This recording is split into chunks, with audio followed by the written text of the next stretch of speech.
Good morning, everybody. Welcome to your Rangers Review morning briefing. It is Friday, the 22nd of August. I'm Derek Clark. I'm joined this morning by Chris Jack. How goes it, Chris? Not too bad, mate. How's things yourself? Yeah, not too bad yet. End of the week, in a way. Of course, I envisage a busy weekend. But here to talk all things Rangers, of course. It's going to be a press conference day today. So, it's a busy day at Rangers Review Towers. Plenty of content to come your way, including today's show, and there's lots to talk about. So before we do that, a quick word for our podcast sponsors, Willows Fencing. If you're looking for a new fence, these are the guys to call. Head over to the website, willows-fencing.com.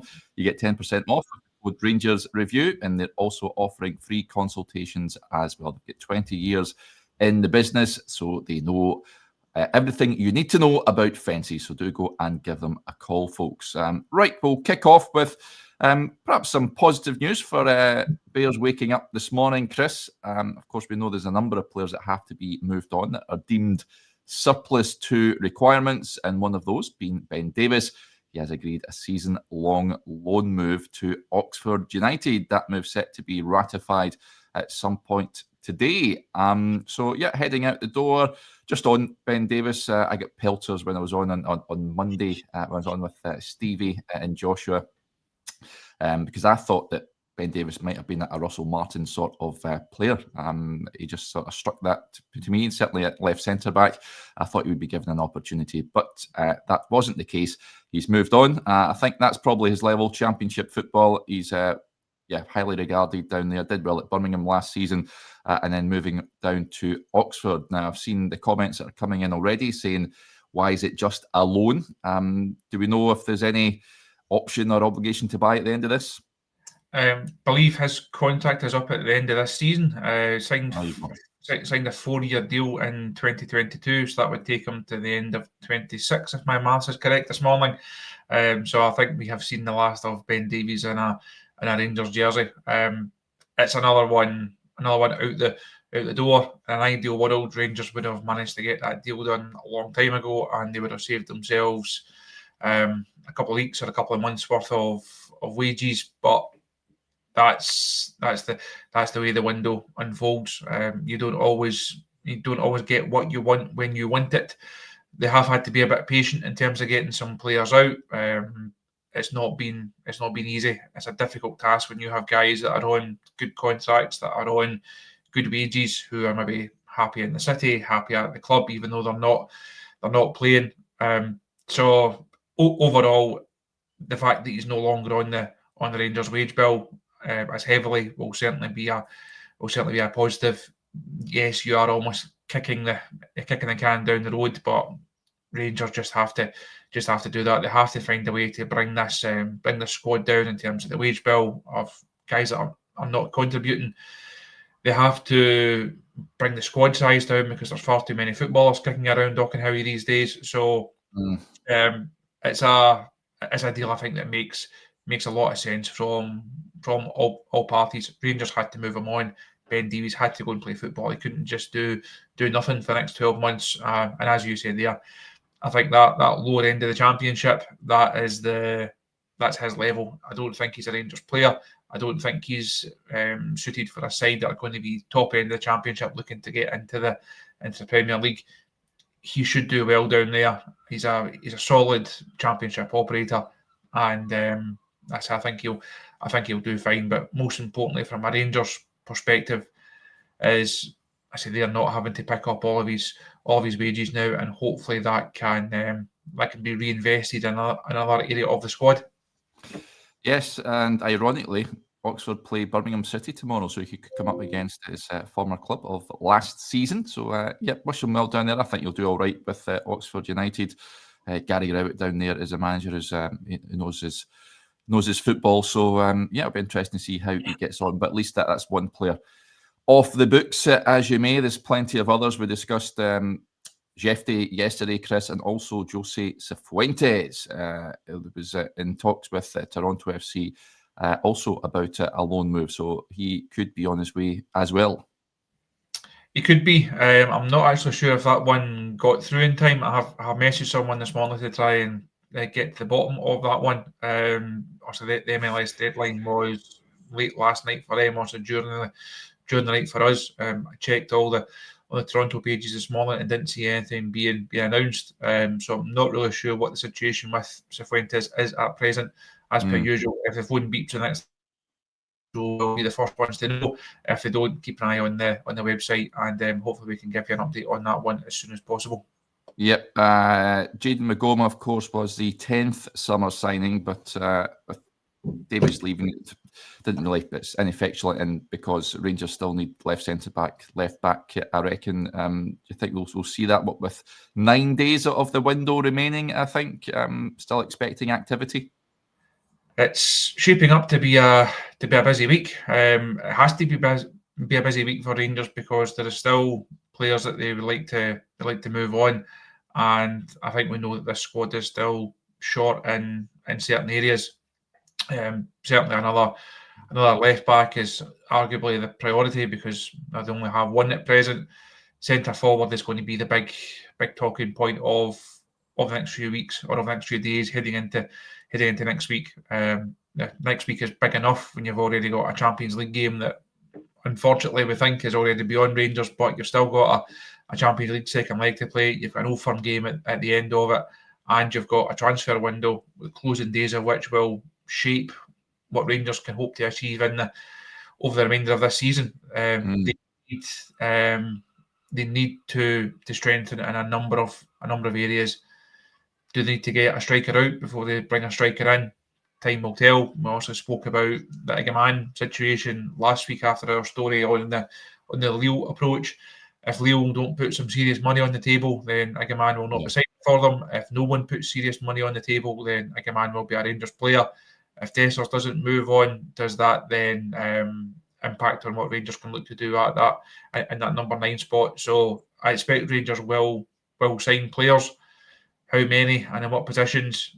Everyone has got their own to-do list. Whether they can work through that entire to-do list or not, time will tell. But it's certainly going to keep us busy over the next 10 days or so. I know.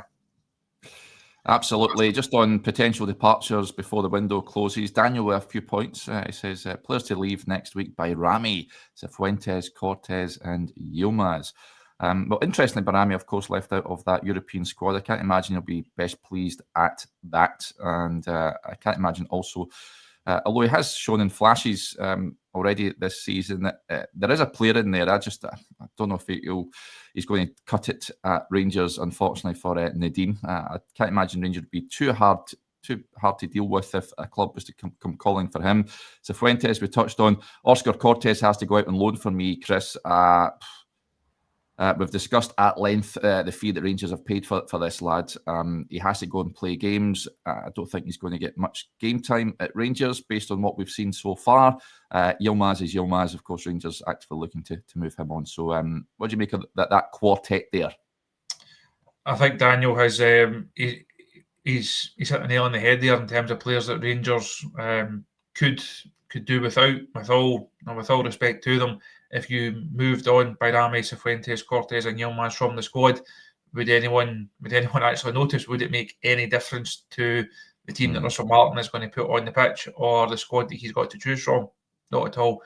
Yilmaz, again, we mentioned a couple of times, we've written about a couple of times over the course of the window.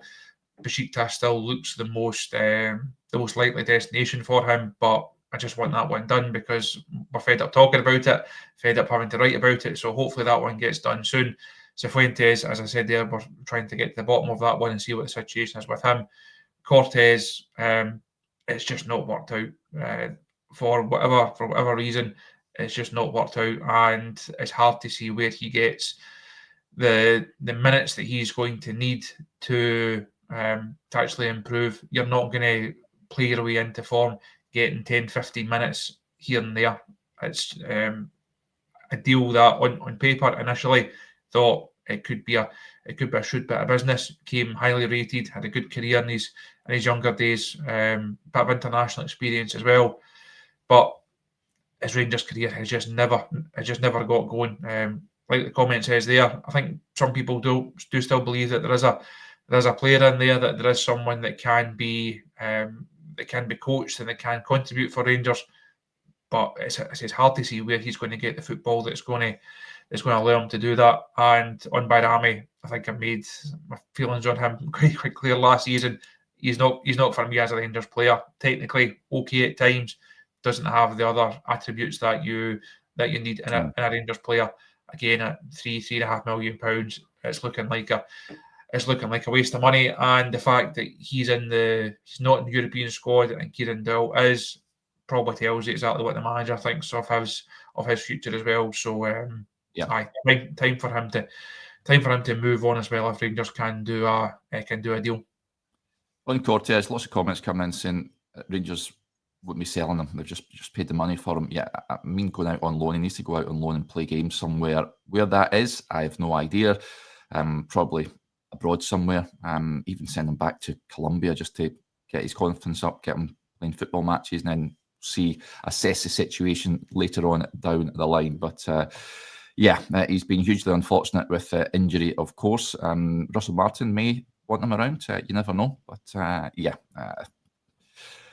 it's looking like a bit of a vast waste of cash at this point in time. Let's be honest about it. Moving on, Sunday's a huge game. I like this. I've never seen this player likened to anyone before, but Zabi says Big Fernandez will be okay. Most athletic Rangers centre half since Gordon Petric. He'll find his feet. I liked Big Gordon back in the day. I'd always remember. Good at corners. His goal against Alania Vladikavkaz, and then whipped his shirt off and then ran about like a maniac at Ibrox. I always fondly remember that. So Big Fernandez. I think he's going to get an opportunity at the weekend, Chris, with Nasser Giga suspended. It'll be interesting how he gets on. I'd imagine it'll be a Suter Fernandez pairing at the weekend.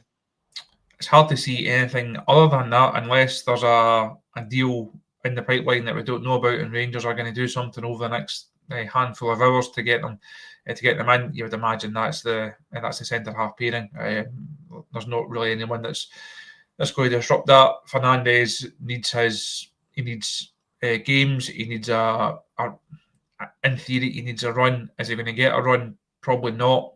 Just we look at the fixtures that Rangers have got coming up, but he will get his games over the course of the season, and we just don't know what his level is. Obviously signed to contribute this season, but with more of a longer term view as well in terms of what he could become. So time will tell how good he could actually be in a Rangers jersey. But like the comment says there, he's going to be needed at Paisley this weekend. A big opportunity for him.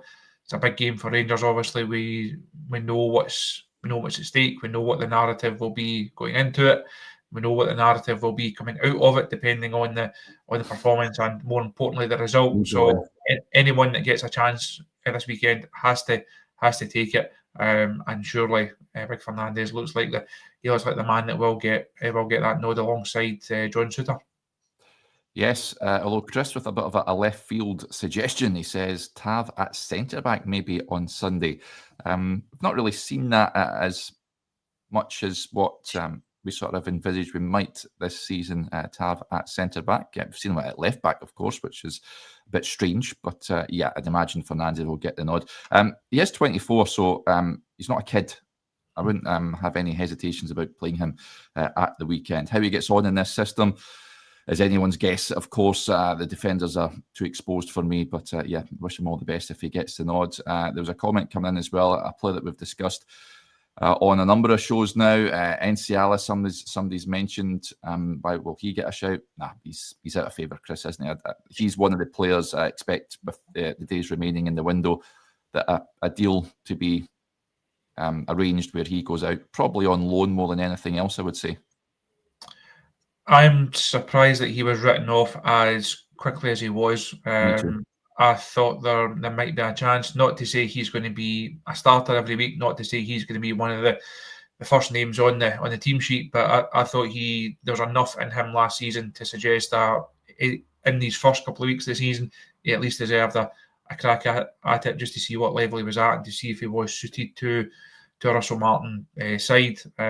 manager has also decided otherwise. And like you said there, Derek, he's well out of the picture. Not training with the first team squad, not training with the B team. He's in that kind of group of guys who it's been evident for some time that they're allowed to move on, and the Rangers obviously still have to give them training facilities and still have to conduct themselves properly, and they are doing, but say not involved that's anywhere near the first team squad. So he won't be the guy that's getting pitched in at Paisley this weekend. There's no chance of that. You'd imagine he will move on loan unless someone wants to meet the Rangers asking price. So I think he can feel a wee bit hard done by, and certainly heading. If you look back at the last weeks of last season, he should have been given more game time just to really see what level he was at. I think those weeks where Barry, for whatever reason, didn't mix up the team and didn't give some of the fringe players a chance. Enciala is arguably the biggest one that's been hurt by that, because we just don't know, or we didn't see enough to suggest yes, there's enough there. Make him a Rangers centre half, or he's not actually at the level. Russell Martin has decided that he's not. I say he will be allowed to move on. Time will tell whether that is a loan or a permanent one. So it depends if Rangers' asking price is met or not. Yep, lots of comments come in. John says, Chris, Enciala is not suited to Scottish football, he says.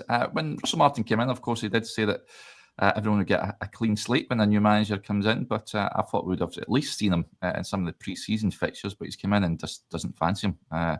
So there you go. That's up to him. I guess he's the one calling the shots. So yeah, I expect a Fernandes-Suter partnership at the weekend. Chris, also with a point, says who gets to call it right back on Sunday, Chris. And we're going to touch on what Max Aarons had to say after the game the other night. I would be playing James Tavernier. I actually think Rangers need to go out and try and get another right back. Incidentally, I've seen that Max Johnson over at Sturm Graz attracting the likes of Derby, rumoured that looking to pay about £2 million for him, which I think Rangers should be all over.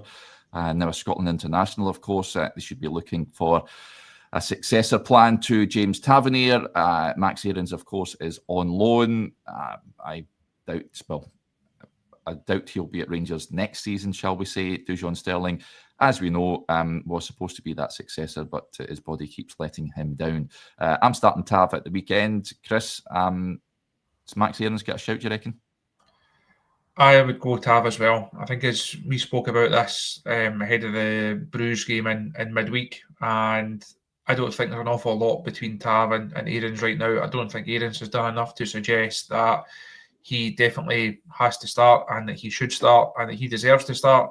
I think his form has been decidedly average so far. Now, there may well be more to come. From a Rangers perspective, hopefully there's more to come, because I say those performances have not really been at the level that's needed so far. For me, I'd go Tav. I think he's has the potential to offer more right now. Now that's a call that people will not agree with. People have got a set view of James Tavernier, no matter what he does or what form he's in, they're always going to find ways to criticise. And he's had his fair share of stick over the years, and rightly so at times. But right now, I don't think that Max Aarons offers an awful lot more than him. So I would stick the captain back in there. And on the other side, obviously Makoma, I thought he was an impressive performer in difficult circumstances the other night. I think he can be pleased with his debut. Unless Rangers go and sign another left back today that we're not aware of as yet, then he gets the nod at left back. So I think we've picked between us, we've just picked a back four there.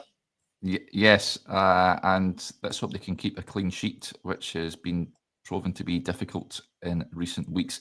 Just on Aarons then, this is what he had to say after the game at Tuesday night, wasn't it, against Bruges, on the fan atmosphere and the pressure playing at Ibrox. He says you can feel that. He says there is a lot of frustration from before coming here, and you can feel that. I understand it, but we're trying to build something here. We are, 7 games into the season. That is frustrating, but it has to come from us to give them something to grab onto. We are trying to build something, and I believe this team will be successful. I really do believe that. It is not panic stations. We go there and put in a real performance. I want to be playing Champions League football. I'm sure the boys do it as well, so we'll give it everything. Obviously, the first 2 goals are disappointing and coming so early in the game. I can understand why the fans would be frustrated. But like I said, it's a 2-leg game. It's over 2 sets of 90-plus minutes, and having a 2-goal deficit is not the end of the world. We can go there, I believe, and win. We have got so much quality in this team. When the boys play without that pressure and we play freely, I feel we can hurt anyone. There is full belief in myself and the team that we can go and win these games. So I see a lot of fans certainly on social media picking up on that point when the boys play without the pressure. Playing with pressure is just part and parcel of being at Rangers, Chris. That is the gig, unfortunately. You cannot play without pressure on you. But what do you make of what you had to say there? Like you, that was the part of the interview that jumped out.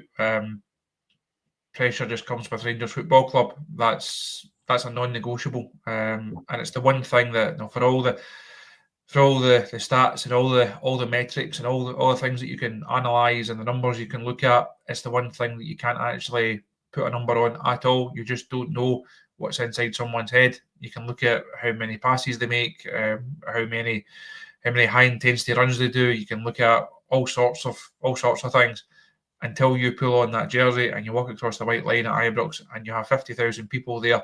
You just don't know what a player is going to do in certain situations, and that's been a problem for Rangers for a long time now. Finding players who have the right mentality to be at this club. You think back second half of last season, how many times did Barry Ferguson either mention it quite forthrightly or can he hint at it, saying there's too many guys in the squad that just don't have it, that just didn't have the mentality that he had, that the guys in his title winning teams had.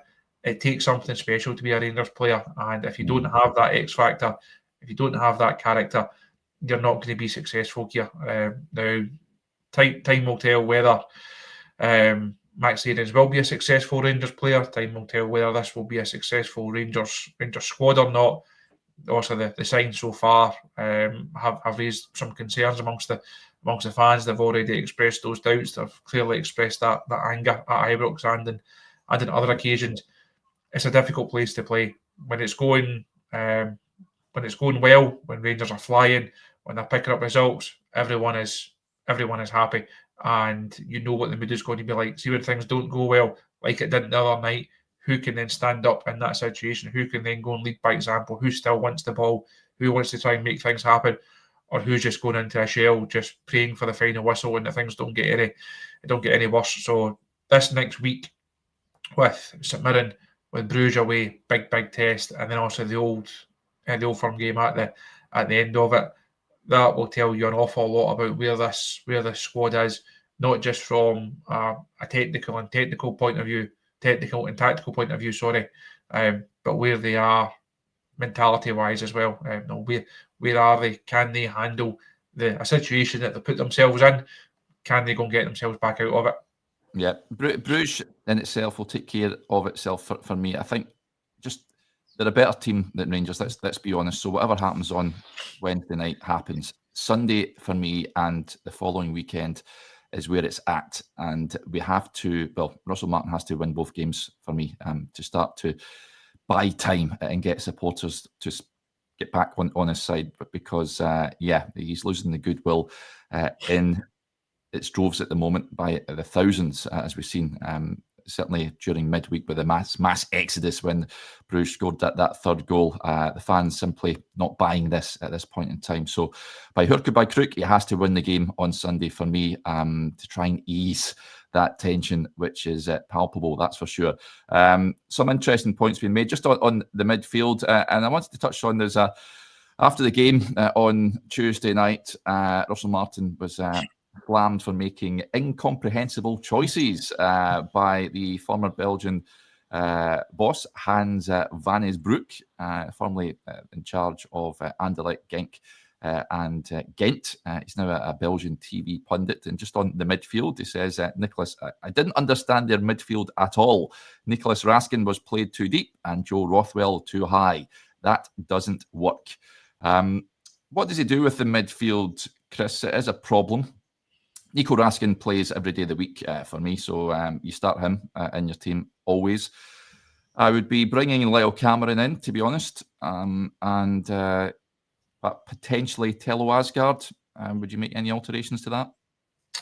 I think Asgard is, having had a couple of appearances off the bench now, you're now looking at the situation of, well, is he ready to start? He's clearly been brought in to be a starter. There's a number of different ways that he could go. He could go in the midfield. I think the comment there, I think 2 out of those 3 start. Conor Barron for me is the one that doesn't. I think if you go Raskin, Cameron and Asgard, that looks a decent midfield to go and try and take on St Mirren. Rothwell has not impressed people. Diomande, his form has just not been there. I think Barron's too far down the pecking order. Obviously, Bailey Rice well out of it, even before he picked up that injury last week. So that's I think that midfield 3 that Conor has picked, I think that's your 3, and you hope that they have the right combination of grit and determination and work rate, but also quality on the ball, and having that ability to go and not just contain St Mirren, but go and beat St Mirren, go and play through them, go and show your quality. We know what St Mirren will bring to the party at the weekend.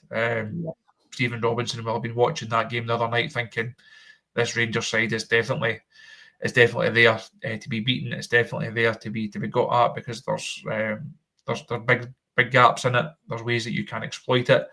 But I think that midfield 3 looks the best one. Ahead of them, Antman and Gassama, you would imagine, unless he wants to save one of them for midweek, and you bring Mikey Moore in from the start, and through the middle, we'll find out at the press conference later on what the Cyril Dessers situation is. It's up to the manager to decide if Igaman is at the level yet in terms of his match fitness to start, or if not, do you go Danilo again, hope that his goal in midweek has done him the world of good in terms of his confidence. Even if it has, he needs better service, he needs more round about him. And you think back to that, certainly that first half at Ibrox, how terrible were Rangers from middle. Obviously, not exactly great defensively, of course, but middle to front offered absolutely nothing in an attacking sense. That certainly has to improve.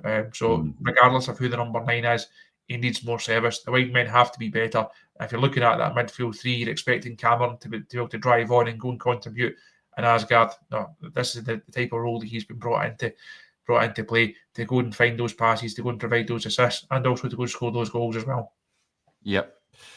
John, with an interesting suggestion for the midfield 3, says Souness, Durrant and Derek Ferguson. That would be not too bad. Even today, I think they would do the business in that Rangers midfield. But it will be interesting to see what team that Russell Martin goes with. With you on the forward line, I'd be starting Hamza, I've got to say, with the 2 wide men. Mikey Moore, I think, will be itching to start the game. I'd be tempted to start him. Gassama, you can't leave him out at the moment.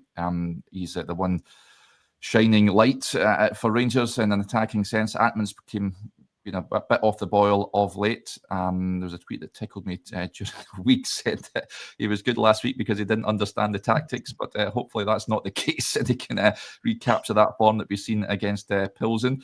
It's press conference day today, folks, so we will hear from Russell Martin at around 1:30, and whatever player that Rangers put up for the press as well. So keep your eyes peeled for that. We're also going to reintroduce our presser report videos. So I'll be on. I think Blair is going to be coming on with me a little later on. He'll be at that press conference for us. We'll have some snippets from what Russell Martin has to say. But we'll wrap up there for now. Just the magnitude of Sunday's game, Chris. It's huge that he gets a win, isn't it?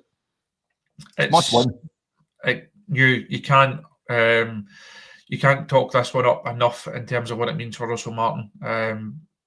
Champions League wise, it's obviously not been great. Even before the events of midweek, domestically, it's been nowhere near good enough. That opening afternoon at Fir Park just deflated everyone in the same manner that Kilmarnock and Hearts done in the 2 previous seasons. To then follow that up with a performance and result like that against Dundee, not the reaction that was required at all. Last week against Alaba, yes, they got it through, but it wasn't exactly a classic at all, was it? So we need to see something more from this Rangers side. Not from a job perspective or from people at the club starting to have second thoughts or threatening to go and push big panic buttons on them, but in the eyes of the fans, to get that buy-in, to get people on board, he really needs to start picking up results. And say Sunday is absolutely huge for that, because if Rangers were to fall further behind in the title race, it already becomes a bit of a long shot in terms of the title. So you can't be dropping that many points, and you can't go 3 games at the start of a title challenge and not win any of them. So it's huge. Yeah, Stephen Robinson has said they are massive underdogs going into this, but I think that's a bit of mind games. He will fancy the Buddies' chances on Sunday. Let's just hope that Rangers turn up for a change and get all 3 points, which would be nice. Right, folks, that'll do us. Big thank you to you all for tuning in to the show. Thank you to Chris as well. And yeah, we'll chat to you a little later on. Bye for now.